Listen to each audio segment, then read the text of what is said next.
New Year, everyone, and happy Rosh Hashanah. It's Melissa here from Little Kosher Lunch, and I wanted to thank you for watching today, and thank you if you're returning to my channel. If you're new here, please hit subscribe and give this video a big thumbs up if it's helpful to you.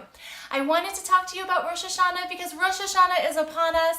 I know everyone has their calendars marked, and you can't believe it's already here. Today, I wanted to discuss with you all different kinds of ideas using traditional Rosh Hashanah foods. I know in my family, we're not super religious, but there are a lot of memories that I have as a kid going back to school and celebrating Rosh Hashanah. And I think it's a lot of fun to carry through those themes and symbols into the lunchbox, as well as to have some fun ideas to share and serve to your family either over the holidays if you're entertaining or for a Rosh Hashanah play date, which we've been known to have when we have all those days off from school. So I'm going to show a crazy selection of foods to you today. You don't have to get this crazy, but I wanted to give you a lot of inspiration.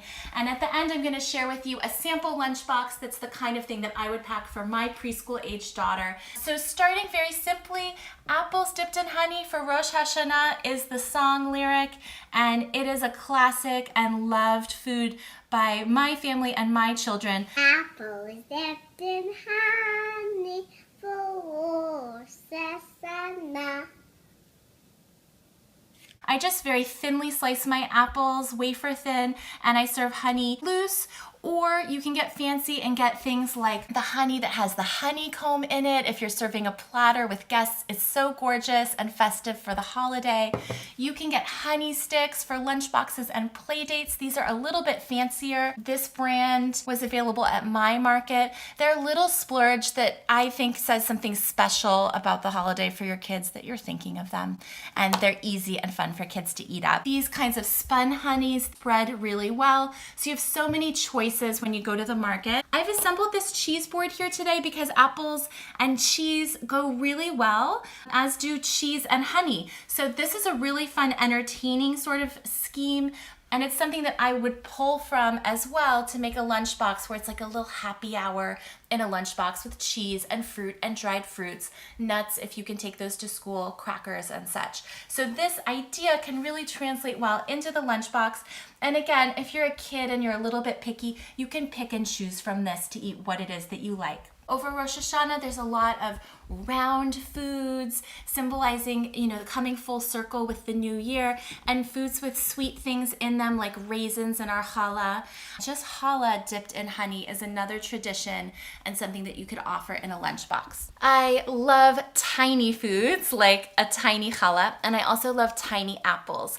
I make batches and trays of crimson gold apples, which are a little tiny crab apple size. I slice, core them out with a little melon baller and bake them. I also love these lunchbox sized apples. These are usually cheaper at the market because they're smaller and a little bit hard to work with if you're making like a pie. But if you're doing baked apples, you just cut a paring knife around the stem, take that out like a little cap, scoop out the center with your melon baller, and then you can stuff that with sweet things, butter, cinnamon, sugar, raisins. Put the little stem end back in and bake those in a water bath at 350 until they're soft. These pack great in a lunchbox, or we serve them for dessert in my family, even with a scoop of vanilla ice cream sometimes. Another Rosh Hashanah symbol that I love for a lunchbox is the pomegranate. I will usually, open one up, completely take the seeds out and use them all week long. These are super beautiful in a lunchbox, and you can even put them on a slice of bread spread with cream cheese. The cream cheese acts as a glue, and then you have this little jeweled sandwich. You can do them open face. My daughters love them. I love apple butter, and strangely, I associate it with my childhood. It's a great food for Rosh Hashanah. It's great to put on rice cakes. You can do like a double apple sandwich with apples and apple butter. I also have my cream cheese out here because I think cream cheese and apples are a great match, and you can do little finger sandwiches with just cream cheese and apple, or add a layer of honey on there as well.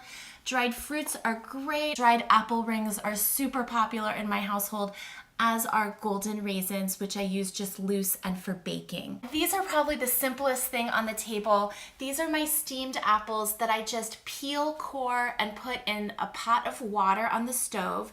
They are in their own cooking liquid, which is the water that has taken on the apple flavoring. I even end up with extra juice at the end, which I save and put in the fridge for my girls. Once it's cooled, it's like drinking fresh apple juice, although it's not pure squeezed juice. So it's a little bit less calories and sugar, but so refreshing, and you know exactly what's in it because you made it. Here is the lunchbox for you.